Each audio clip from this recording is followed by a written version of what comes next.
Individuals, क्या कहा जा रहा है, every individuals perform some kind of economic activities. कह रहा है कि जितने भी लोग हैं, जितने भी पर्सन होते हैं, वो कुछ ना कुछ इकोनॉमिक एक्टिविटीज करते हैं। क्या बात सही है? बिल्कुल सही है। जितने भी लोग हैं वो कुछ ना कुछ इकोनॉमिक एक्टिविटीज करते हैं। कोई बिजनेस करते हैं, तो कोई जॉब करता है, कोई नौकरी करता है। तो हर लोग कोई ना कोई इकोनॉमिक एक्टिविटीज कर ही रहा है। सब लोग कुछ ना कुछ एक्टिविटीज करते हैं। A salaried person gets salary and spend to buy a provision and clothing for children education, construction of house, etc. जो सैलरीड पर्सन है उनको पैसे कहां से आते हैं? वो सैलरी से इनकम करते हैं और वो उस सैलरी से आए हुए इनकम को अपने क्लॉथिंग, फूडिंग, एजुकेशन, बच्चों के घर को बनाने के लिए, ऐसे अपने चीजों को करने के लिए खर्च करते हैं। A sports club formed a group of individuals. A business run by an individual or group of individual, a local authority like Calcutta Municipal Corporation, Delhi Development Authority, government, either central or state, all are carrying some kind of economic activities. यहाँ पे क्या बोल रहा है कि एक sports club हो गया जो कि एक ग्रुप ऑफ इंडिविजुअल्स के द्वारा चलाए जा रहे हैं। बिजनेस किसी भी ग्रुप ऑफ पर्सन या इंडिविजुअल्स के द्वारा चलाए जाने वाले बिजनेस हो गए।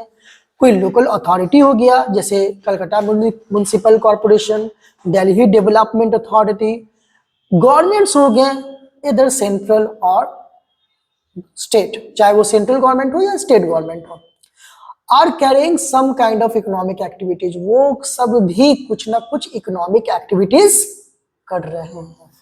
वो सब इकोनॉमिक एक्टिविटीज कर ही रहे हैं। उनके पास भी पैसे आ रहे हैं और वो भी अपने पैसों का इस्तेमाल किसी चीजों में कर रहे हैं, यानी कि उनके द्वारा भी इकोनॉमिक एक्टिविटीज हो रहा है। Not necessarily all the economic activities run for an individual benefits.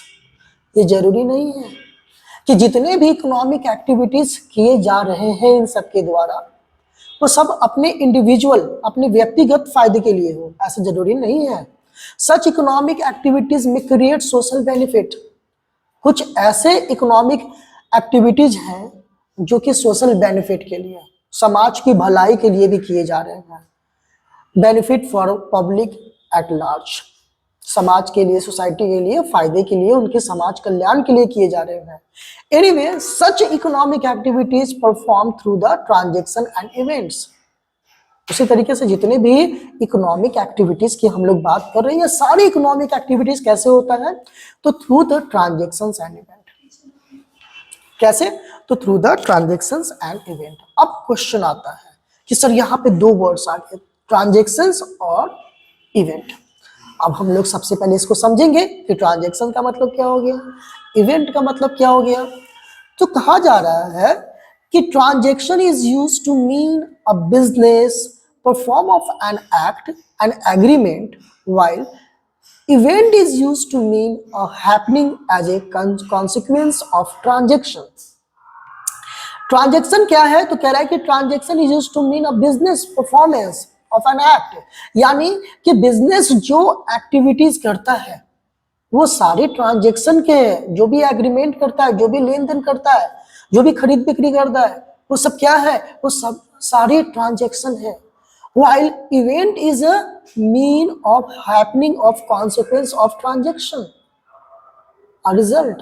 और जो भी ट्रांजैक्शंस हो रहे हैं उसके जो परिणाम है, उसके जो रिजल्ट है, उसको हम लोग क्या कहेंगे? इवेंट। उसको हम इवेंट कहते हैं। क्लियर है? यहाँ पे एक बहुत ही अच्छा एग्जाम्पल से आप लोग को समझाया गया है, उसको हम लोग समझते हैं कि ट्रांजैक्शन और इवेंट का क्या मतलब होता है। बहुत ही ध्यान से समझेंगे। देखो, an individual invest ₹2 lakh for running और स्टेशनरी बिजनेस। एक व्यक्ति 2 लाख रुपया क्या करता है? इन्वेस्ट करता है। क्यों इन्वेस्ट करता है 2 लाख रुपया? तो वो इन्वेस्ट करता है for running a stationery business.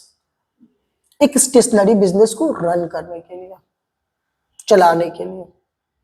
On 1st January, he purchased goods worth rupees 1,15,000 और इस 2 लाख में से 1,15,000 रुपए को वो कहाँ क्या यूज करता है? गुड्स को खरीदने में यूज करता है। एंड सेल्स फॉर रुपीज 1,47,000, 1,15,000 यानी 1,15,000 में उसने क्या किया? गुड्स को परचेज किया। किसमें से? इसी 2 लाख से। और उसने क्या किया? 1,47,000 में बेच दिया उस मंथ के दौरान उसको। He pays shop rent for the month of rupees 5,000. उसने क्या किया कि मंथ जो है उसने रेंट भी पे किया। कितने का? 5,000 का। 5,000 का उसने क्या किया? रेंट पे किया 5,000 का। And finds that still he has goods worth rupees 15,000 और उसने क्या देखा कि अभी भी उसके पास 15,000 के गुड्स बचे हुए हैं।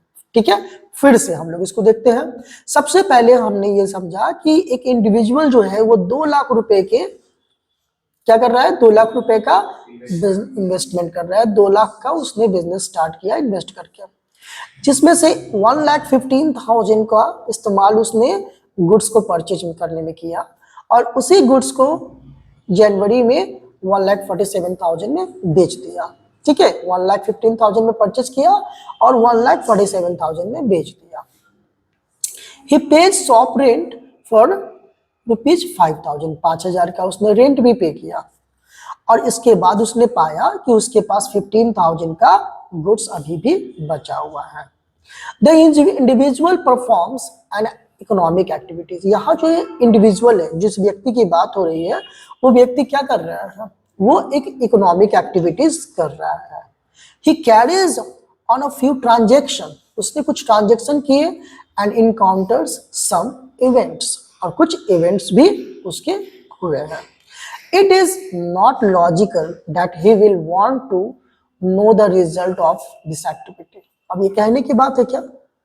अब वो अपने बिजनेस में होने वाले प्रॉफिट को तो जानना ही चाहेगा। What we see that the individual who runs the stationery business earns for rupees 42,000। अब ये देखा गया कि जो व्यक्ति इस बिजनेस को रन कर रहा था उसने 42,000 का सरप्लस अर्न किया, मतलब ज्यादा अर्न किया 42,000 जितना उसने लगाया। अब ये कैसे भाई? चलो देखते हैं कैसे उसने अर्न किया। देखो, सबसे पहले तो हम लोग देखेंगे कि यहाँ पे एक थोड़ा सा छोटा सा स्टेटमेंट के थ्रू समझाने की कोशिश की गई है, इसको हम लोग समझते हैं। गुड्स सोल्ड, हमने गुड्स कितने का बेचा? 1,47,000 का। क्लियर है? गुड्स हमने कितने का बेचा? 1,47,000 का। और हमारे पास गुड्स 1,47,000 रुपीज का हमने बेच दिया और 15,000 हमारे पास बचा हुआ है, यानी टोटल कितने हो गए? 1,62,000। ठीक है, कितने हो गए? 1,62,000, यानी 1,47,000 में बेच दिया, 15,000 हमारे पास गुड्स पड़े हुए हैं, यानी 1,62,000 हमारे पास गुड्स थे। हमने क्या किया कि गुड्स को परचेज कितने में किया था? 1,15,000 में। तो इसमें परचेज किया था और शॉप रेंट, यानी रेंट जो हमने दुकान का दिया वो कितने का दिया? 5,000 का। मतलब टोटल हम अगर देखें तो हमारा कितना कैश, हमारा कितना खर्च हुआ? 1,20,000। अब हम यहाँ पे 1,62,000 में हमारा जो गुड्स था उसमें से 1,20,000 रुपए का खर्च हुआ, मतलब हमारे पास अभी सरप्लस कितना है? 42,000। 42,000 ये क्या है? सरप्लस है। ओके, यहाँ पे गुड्स हमारा 1,47,000 का हमने सेल किया है, गुड्स हमारे पास 15,000 का बचा हुआ है, यानी टोटल 1,62,000 के थे। अब उसके बाद हमने गुड्स परचेज किया था 1,15,000 में, रेंट पे किया था 5,000 में, 1,20,000 टोटल खर्च हुए थे, यानी 42,000 फिर भी हमारे पास ज्यादा है। अब यहाँ पे समझते हैं इसके स्टेटमेंट को। Earning for rupees 42,000 surplus is an event. यहाँ जो हमने 42,000 अर्न किया है ये क्या है? ये हमारा सरप्लस है। क्या है? सरप्लस है। Also having the inventories in hand, is another event. और उसके पास जो हमारे पास इन्वेंट्रीज बचे हुए हैं ये 15,000, ये भी क्या है, ये दूसरा हमारा इवेंट हो गया इस ट्रांजेक्शन के अंदर में। while purchase and sale of goods, investment of money and payment of rent are transaction। जबकि यहाँ पर क्या हुआ, हमने गुड्स परचेज किया, हमने गुड्स बेचा, हमने इन्वेस्टमेंट किया, फिर उसके बाद रेंट पे किया, ये सब क्या हो गया हमारा, ये सारे हमारे ट्रांजेक्शन्स हो गए। तो हम लोगों ने ट्रांजेक्शन और इवेंट को समझ लिया कि ट्रांजेक्शन और इवेंट क्या होता है, कैसे होता है, क्लियर है। चलो उसी तरीके से एक और एग्जांपल्स है, उसको भी हम लोग ध्यान से समझते हैं उसमें क्या कहा जा रहा है।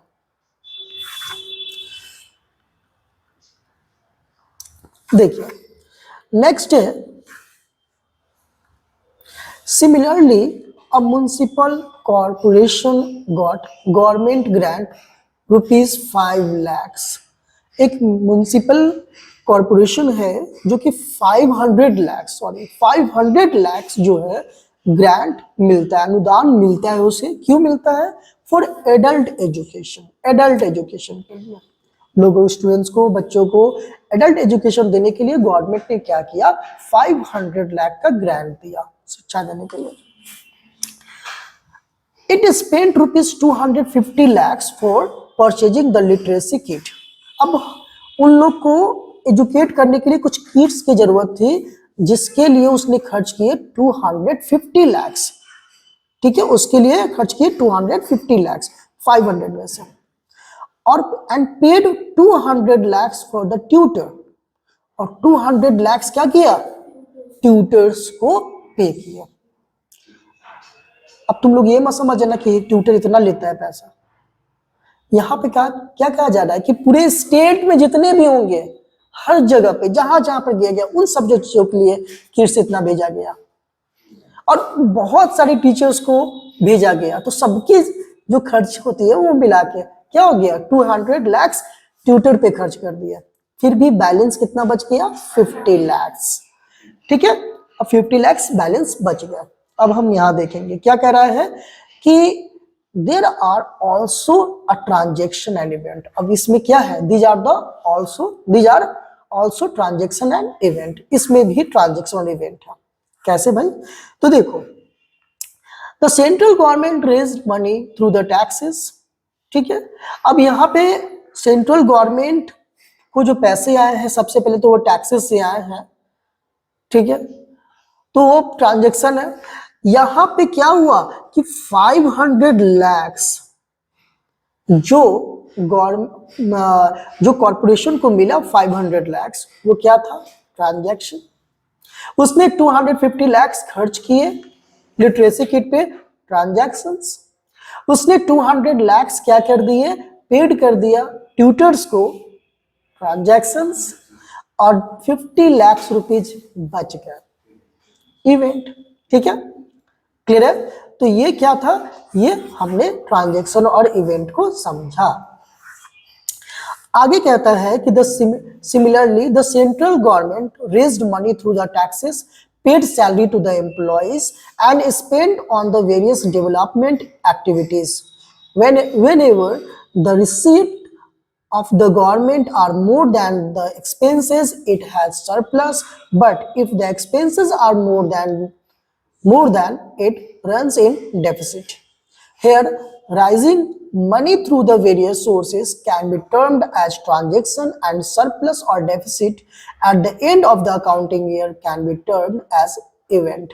Okay, देखो यहाँ पे कहा जा रहा है नेक्स्ट कि उसी तरीके से सेंट्रल गवर्नमेंट क्या करती है, गवर्नमेंट क्या करती है, हम लोगों से टैक्सेस लेती है। जो टैक्सेस हम लोगों से लेती है, उस टैक्सेस का इस्तेमाल वो क्यों करती है, तो वो जितने भी सरकारी एम्प्लॉइज हैं उन सबको सैलरी देते हैं, उसे उनको क्या करते हैं, सैलरी देते हैं ना, उनमें इस्तेमाल करती है। और कहाँ खर्च करती है, तो अलग अलग तरह के डेवलपमेंट एक्टिविटीज में, जैसे सड़क बनाने के लिए, बिजली के लिए, स्कूल के लिए, इलाज के लिए, अस्पताल के लिए, ऐसे बहुत सारी चीजों के डेवलपमेंट के लिए खर्च करती है।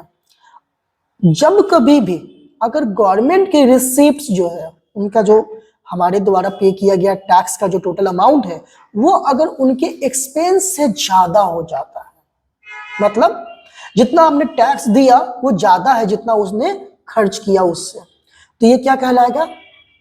सरप्लस। ये कहलाएगा सरप्लस। और अगर जितना हमने टैक्सेस दिया गवर्नमेंट को, टोटल गवर्नमेंट को जितना टैक्सेस से रिसीव हुआ है उससे ज्यादा गवर्नमेंट ने खर्च किया एम्प्लॉयमेंट के सैलरी और अदर डेवलपमेंट एक्टिविटीज में, तो वो क्या कहलाएगा? डेफिसिट। क्या कहला जाएगा वो? फिर वो कहलाएगा डेफिसिट, यानी कि उनकी खर्चे एक्सपेंस ज्यादा हो गए, रिसिप्ट कम था, तो डेफिसिट। अगर मान लो रिसिप्ट ज्यादा है और एक्सपेंसेस कम है तो क्या कहलाएगा? सरप्लस। अब यानी कि क्या कहना है कि so everybody want to keep the record all transaction and event. यहाँ देख रहे हैं कि गवर्नमेंट भी अपना कैलकुलेट कर रही है कि हमारा कितना ट्रांजेक्शन और कितना इवेंट है। So everybody want to keep record of all the transaction and event and have adequate information about the economic activity as an aid to decision making. So इसी प्रकार से क्या होता है कि जितने भी लोग हैं वो सब लोग चाहते हैं कि वो क्या करें, वो अपने बिजनेस में होने वाले ट्रांजैक्शन और इवेंट के बेसिस पे अपना रिकॉर्ड्स रखे, transaction books of accounts maintain करे, उसका उनका लेखा जोखा रखे कि उन्होंने कितना ट्रांजैक्शन और कितना इवेंट किया है। Okay, accounting discipline has been developed to serve this purpose as it deal with the measurement of economic activities involving inflow and outflow of economic resources, which helps to develop useful information for decision making process. So according to discipline has been developed, accounting discipline has been developed. तो इसके लिए क्या किया गया कि एक accounting discipline develop किया गया है, has to serve this purpose as it deal with the measurement of the following activities involving the inflow and outflow of economic resources. अब इकोनॉमिक रिसोर्सेज के थ्रू कितने इनफ्लो और आउटफ्लो हो रहे हैं, इन सारे चीजों को जानकारी के लिए, इंफॉर्मेशन के लिए उन्होंने क्या किया कि एक अकाउंटिंग डिसिप्लिन डेवलप कर दिया है, which helps to develop useful information of decision making process, जो कि हमारे डिसीजन मेकिंग प्रोसेस में बहुत ही इंपॉर्टेंट होता है। ओके, चलो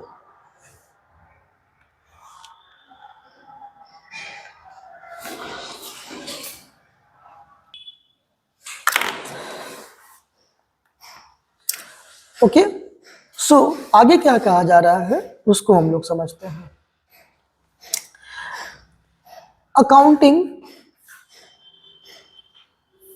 Accounting has universal application for recording transaction and event and presenting suitable information to aid decision making regarding any types of economic activities ranging from family function to the function of the national government. यानी कहा जा रहा है कि accounting ने इस तरीके से अकाउंटिंग डिसिप्लिन को डेवलप किया है जो पूरे यूनिवर्स में हम लोग जितने भी हम लोग चाहे कोई भी कंट्री, ऐसा नहीं कि हमारा दूसरा होगा, दूसरे देशों में दूसरा होगा, ऐसा कुछ नहीं है। वो क्या है, पूरे यूनिवर्सल एप्लीकेशन है, वो हर जगह वो अकाउंटिंग का यूज किया जाएगा और वो क्या होगा, एक्सेप्टेड होगा। So accounting has universal application for recording transaction and event and presenting the suitable information to aid decision making regarding any type of economic, किसी भी तरह का इकोनॉमिक एक्टिविटीज हो, ranging from the family function, चाहे वो आप घर के किसी तरह के एक्टिविटीज कर रहे हैं, घर में किसी तरह के एक्टिविटीज कर रहे हैं, या फिर to the function of national government, मतलब हमारे घर में जो भी इकोनॉमिक एक्टिविटी होती है से लेकर पूरे नेशनल लेवल पे, पूरे गवर्नमेंट लेवल, गवर्नमेंट जो डिसीजन लेती है वहां तक हम लोगों ने जो भी इकोनॉमिक एक्टिविटीज होगी उसका एक अकाउंटिंग प्रिंसिपल, सेम तरह से अकाउंटिंग प्रिंसिपल फॉलो होंगे और सब जगह मान्य होंगे। लेकिन but Hereinafter, we shall concentrate only a business activity and their accounting because the objective of this study material is to provide the basic understanding on accounting for business activities. Nevertheless, it will give adequate knowledge to think coherently of accounting as a field of study universal application.